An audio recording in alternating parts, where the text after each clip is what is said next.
Buenas hermanas, hermanas, hermanes, meu nome é Roberto Simões, estamos no curso então Magia e Moral no Yoga e na sociedade brasileira, esse micro-universo no qual transitam os professores de yoga, alunos de yoga e também interessados em yoga.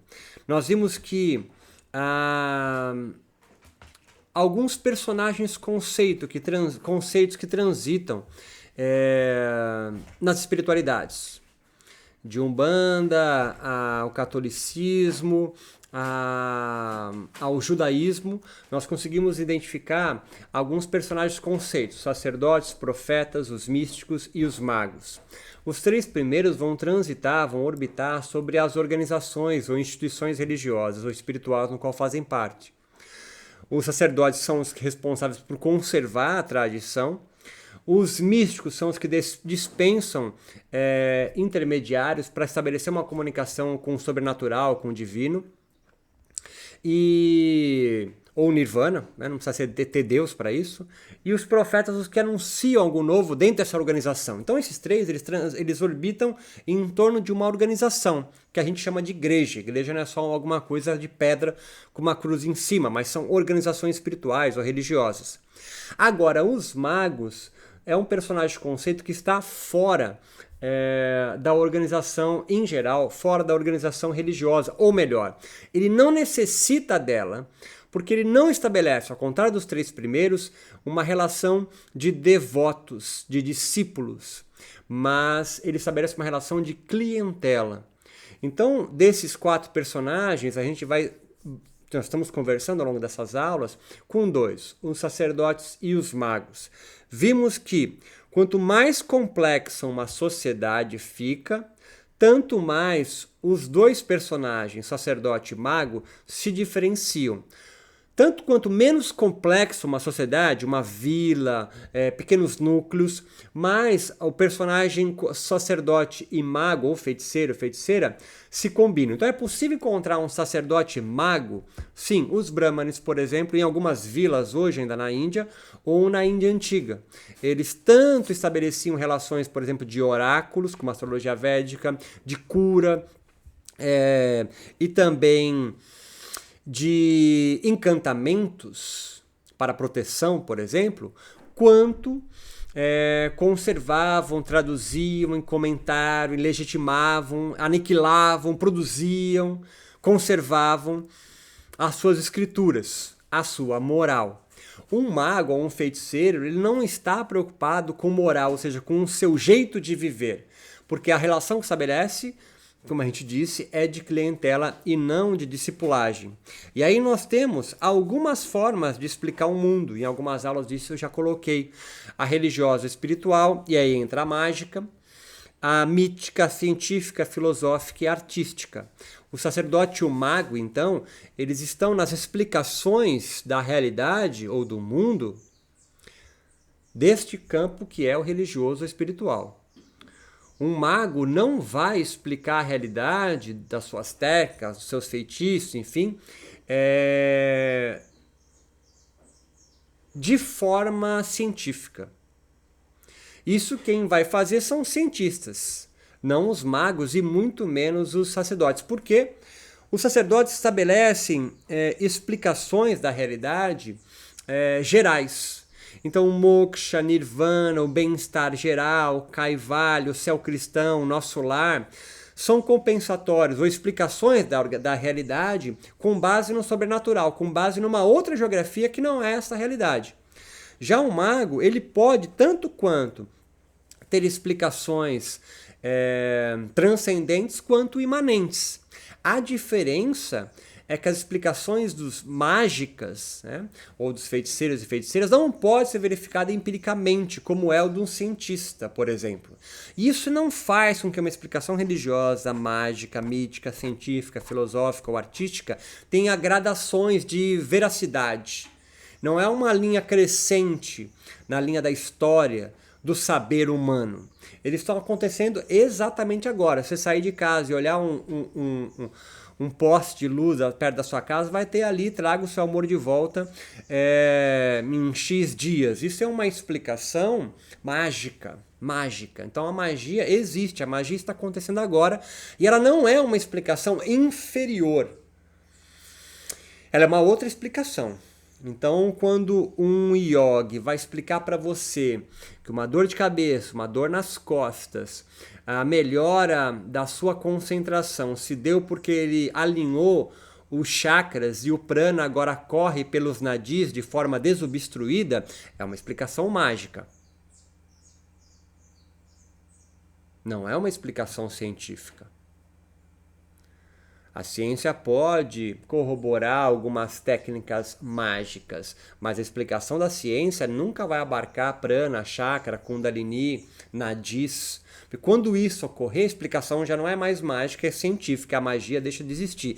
E há uma tensão entre esses três personagens agora, incluindo o cientista. Mas não o cientista e o sacerdote, porque eles não vão ter explicações similares, porque a explicação e o compensatório religioso, espiritual de um sacerdote está fora desse mundo. Então não dá para a ciência explicar. E o da magia está nesse mundo? Não. Mas como a magia tem compensadores mais específicos, por exemplo, faz X asanas, respira dessa forma, faz tal mantra com tal mudra, e aí tal coisa vai acontecer. Eu consigo ver tal coisa acontecendo ou não. Se a tal coisa acontecer, pô, a magia deu certo. O cientista pode ir lá olhar e falar, cara, não é magia. É porque em algum momento aí pode ter acontecido isso, isso, aquilo. Mas você entenda que a explicação não corrobora a explicação mágica. A magia nunca vai deixar, do yoga, deixar de existir chakra, kundalini, ida e pingla, enfim. Então, sacerdotes se organizam de forma a juntar uma elite. Os magos não, porque há escolas de magos ou de magia, mas você não é discípulo do mago. Você pode copiar as técnicas que forem ensinadas. Não há um modo de viver magista. Mas entre os sacerdotes, não. Eles vão dar compensatórios comportamentais, às vezes psíquicos, de como você deve viver. As elites, então, como os fardados do daime, por exemplo, são os sacerdotes. Né? Eles não são magos, por mais que possa se aproximar alguns. Mas eles vão ditar formas de você viver. Então você pode perceber, analisar a partir dessa bagagem que eu estou te fornecendo, analisar sacerdotes mais ligados à magia e sacerdotes mais ligados à moral. Ou um sacerdote que está absolutamente desvinculado de assuntos magísticos, de feiticeiros, vamos dizer assim. E aí estabelece uma tensão entre eles também. Agora, há uma dívida que os devotos contraem em relação aos sacerdotes infinitas. Você tem que se vincular à organização religiosa dele ou à sua igreja para que o compensador que ele diz que vai acontecer age. Então é preciso ter um vínculo de discipulagem ou de devoto. Quanto com os magos, não, mas estabelece uma relação de clientela. Você vai lá, aprende umas técnicas, ou ele aplica algumas técnicas mágicas do yoga em você, e haverá uma cura em X dias, em si, sei lá. Mas é sempre específico, é possível verificar isso. É difícil você verificar se alguém está em moksha, ou em kaivalya, ou em samadhi. Não dá para você verificar isso. Por isso é um compensador geral. Agora, se uma técnica de pranayama, X ou Y, ajudou você, sei lá, a dor nas costas, é possível você verificar o que você fez durante X dias, que foi determinado pelo mago, pelo feiticeiro do yoga, e aquilo resolveu ou não. Assim, os sacerdotes alcançam uma credibilidade muito maior na sociedade do que os magos, porque eles se organizam de forma a formar uma elite, enquanto os magos não.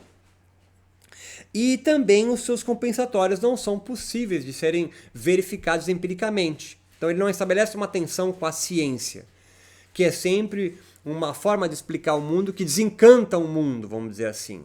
Ela vai eliminando a magia. Weber imaginava, então, quanto mais complexa uma sociedade, mais ciência ela possuísse, menos magos existiriam. O que nós entendemos hoje é que não é que existem menos magos, é que os magos se dissociaram dos sacerdotes, porque o sacerdote não quer pagar o preço de perder a credibilidade na sociedade se associando à magia, que pode ser verificada empiricamente pela ciência.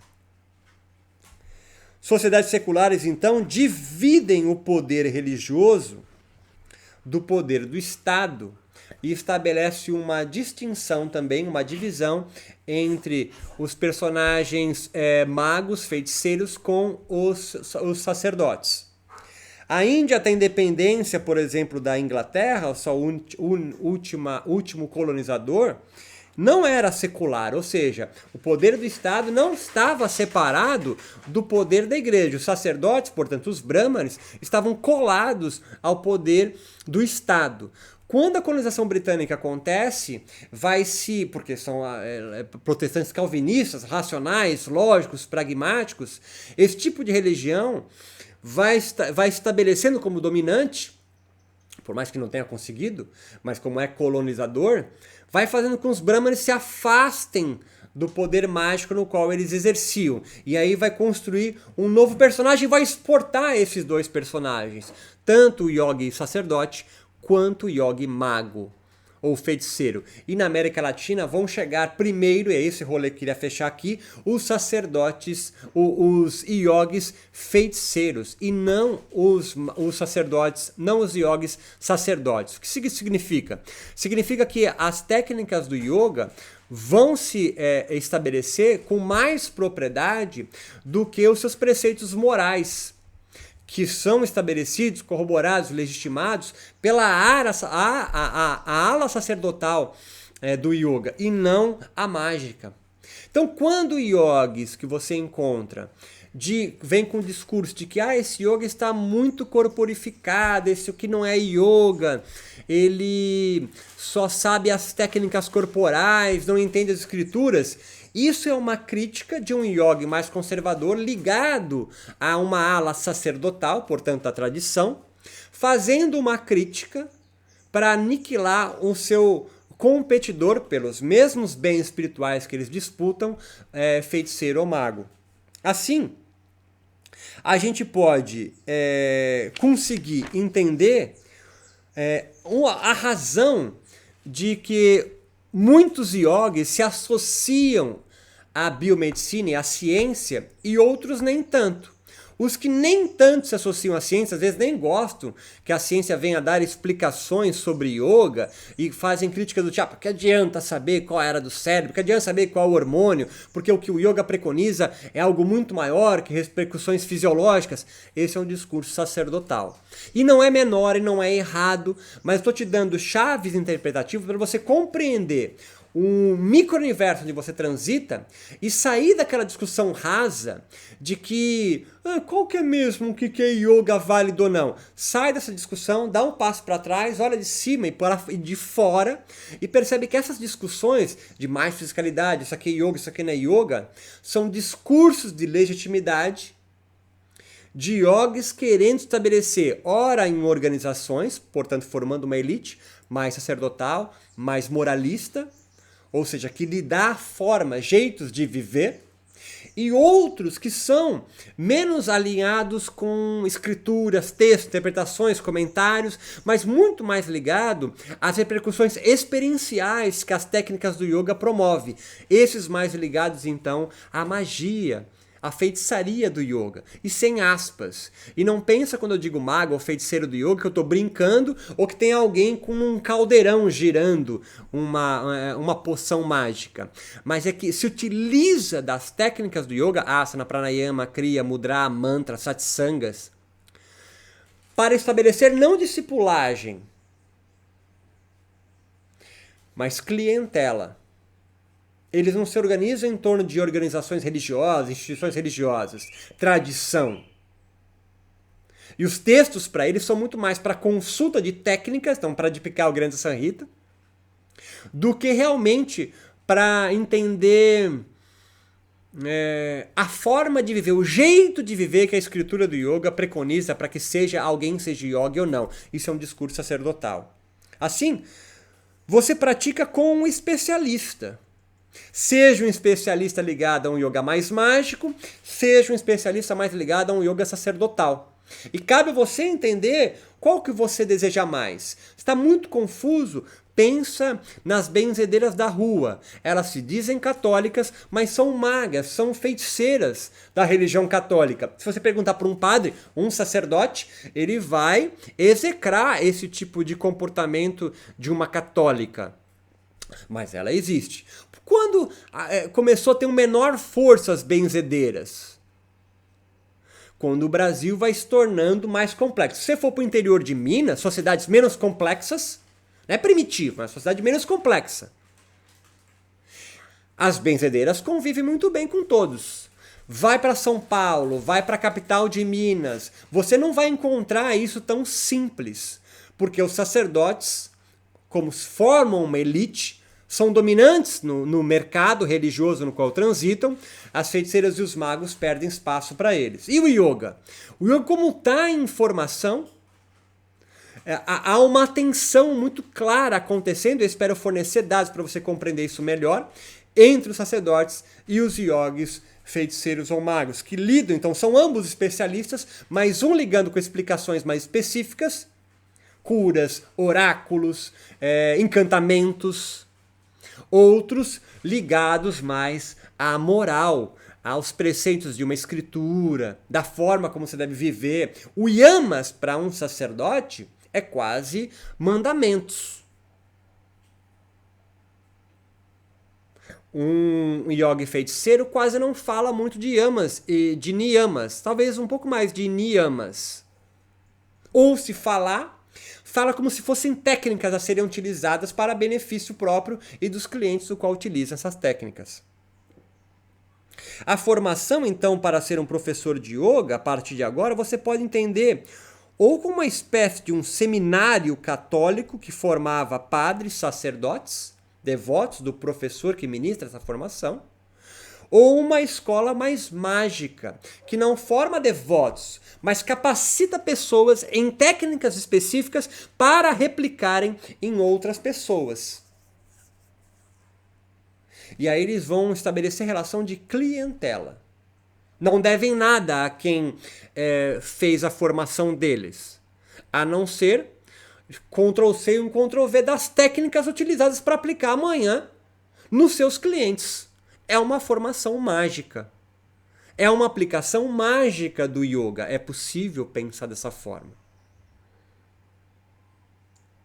Agora, é possível aplicar as técnicas do yoga de forma absolutamente laica, secular, desvinculado de magia, desvinculado de devoção moralista dos sacerdotes? Talvez sim. Como seria isso? Bom, seria uma prática totalmente despossuída de mantras, totalmente despossuída de prana, de conceitos, então, sobrenaturais. Conceitos não empíricos, conceitos, então, que não conseguem ser explicados pela ciência. É ser um yoga secular e laico. Existe algum yoga que é assim, totalmente científico? Não sei. Talvez aplicado em algum hospital, né? Mas eu digo para você que esse yoga científico ele é bem menor, ele é bem mais raso, as explicações são bem menos complexas do que um yoga ligado a um sacerdote mais moral ou de um mago. As explicações são muito mais ricas. Ah, mas são crenças, são outras formas de ordenar a realidade. São outras formas de ordenar a realidade. Se você se sente em depressão, cansado, baixa energia, um psicanalista pode dizer para você que você está em depressão. Um pai de santo pode dizer para você, ou um adepto da religião kardecista, que são espíritos obsessores. Para você, cliente, o que importa? Deixar de estar em depressão. Seja por espíritos obsessores, seja com uma análise ou de um psiquiatra que vai te receitar antipsicóticos e doses calavalares de serotonina. Então, para você, cliente, você vai utilizar de tudo. Agora, quem está aplicando a técnica pode ser estritamente científico, e a psicanálise não é científica. Tanto que tem um texto muito bacana de Lévi-Strauss, é O Feiticeiro e o Xamã, que é bem legal você ler. Talvez a gente aborde aqui só para dar uns exemplos. Então não é as explicações moralistas dos sacerdotes, ou mágicas dos feiticeiros, ou científicas de yogis cientistas. Não tem grau de validade, de corroboração, mas são formas diferentes de explicar a realidade. A realidade também não é relativa, é a mesma, só que há lentes diferentes para ler o que está acontecendo. Então, eu estou tentando fazer com que você observe com maturidade para si mesmo e o espaço de yoga, o espaço no qual você frequenta, e conseguir identificar talvez alguns elementos que nós expomos até aqui agora. Será que você consegue fazer isso? Entender um yogi que você veja numa live, ou no espaço que você frequenta, ou você mesmo como professor, o quanto você está mais ligado à magia, quanto mais ligado a um sacerdote. Você pode ser os dois também, mas talvez você tenda mais para um lado e para o outro. É disso que esse curso vai tratar, de fornecer para você bagagem para você conseguir fazer essa leitura no primeiro momento. Então, prana equilibrado, chakras energizados, liberação de Kundalini, é mágico. A melhor versão de mim mesmo, Kaivalya, Moksha, bem-estar geral, é moral. É mais ligado a uma ala sacerdotal. São explicações e compensadores gerais que estão fora de explicação, de verificação a curto prazo, específicas. As outras anteriores não.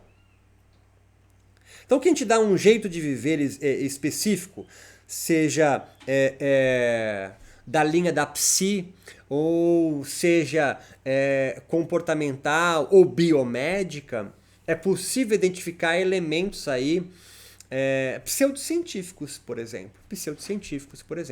Homeostase quântica, por exemplo. Você nunca ouviu falar, isso existe. É pseudocientífico. Dianética, a religião do Tom Cruise, é pseudocientífico. Se utiliza de elementos científicos. Não é porque tem um artigo científico falando sobre yoga que o que está falando ali é científico. É empírico. Ah, tem muito artigo científico sobre yoga. Tem, mas me mostra aí, baseado em evidências científicas, o benefício de Sirsasana.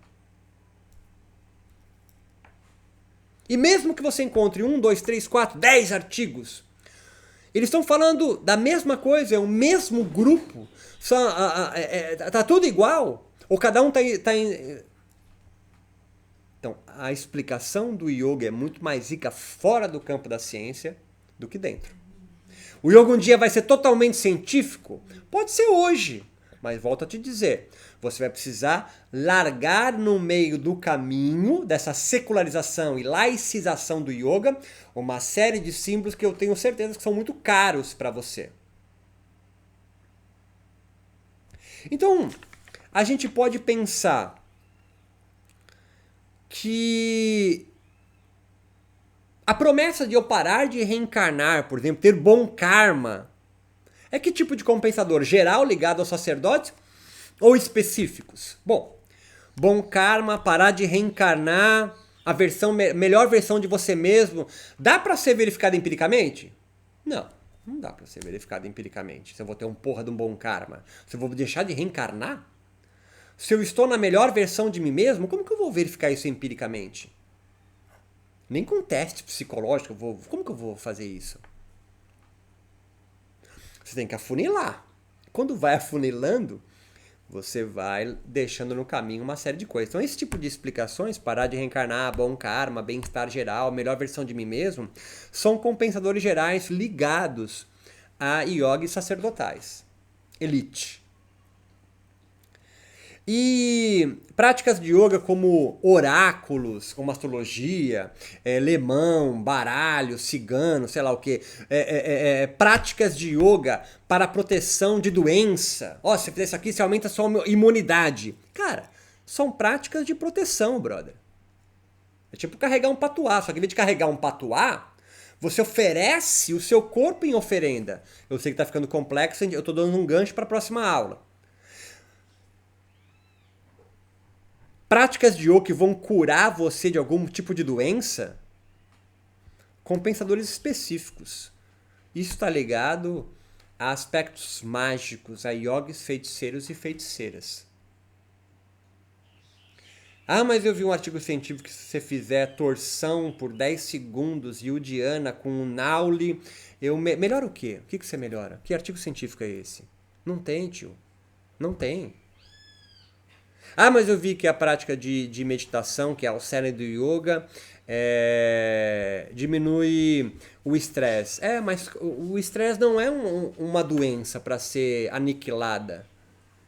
E na verdade ele não acaba com o estresse. Ele faz com que você tenha uma melhor atenção sobre você mesmo. Tendo uma melhor atenção sobre você mesmo, isso pode aumentar o teu estresse, não diminuir.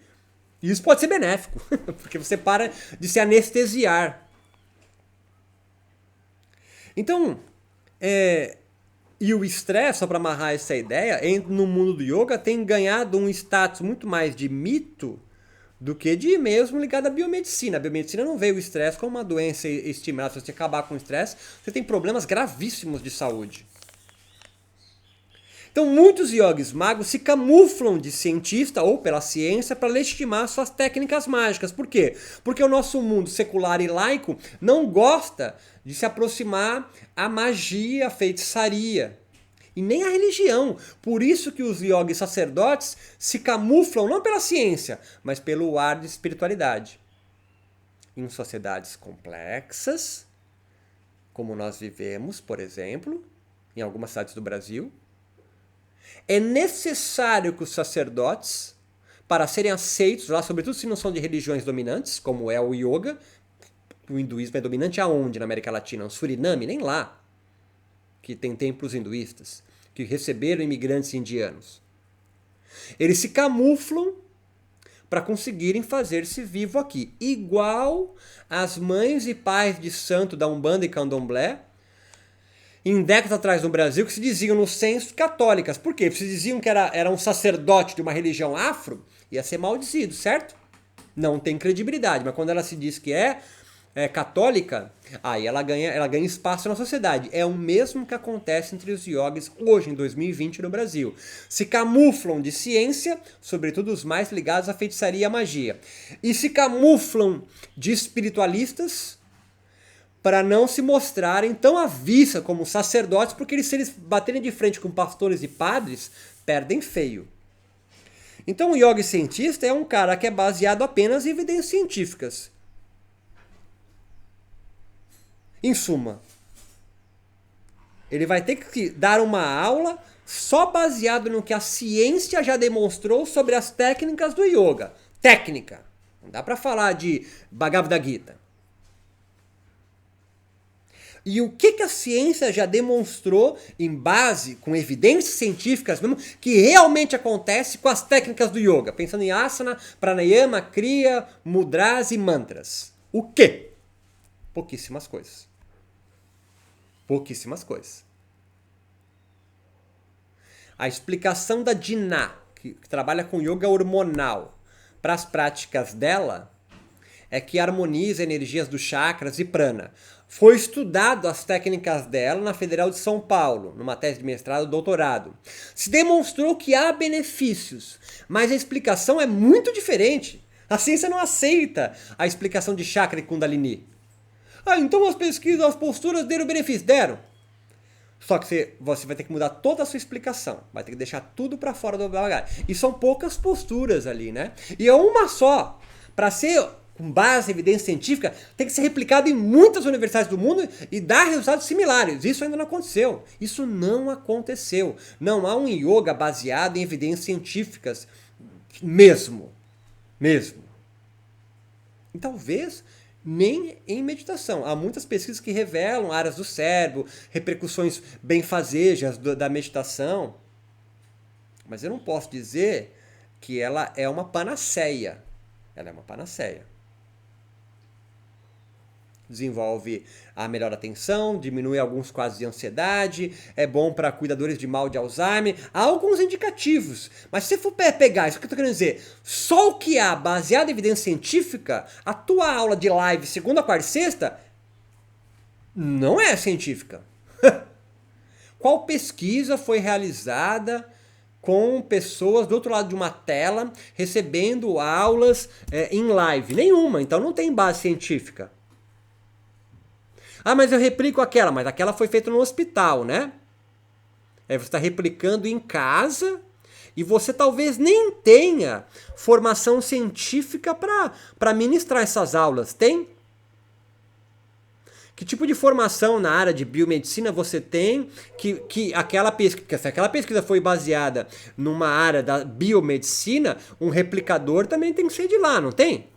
Ou não? Explicações baseadas na magia, não na ciência. E isso não é ruim.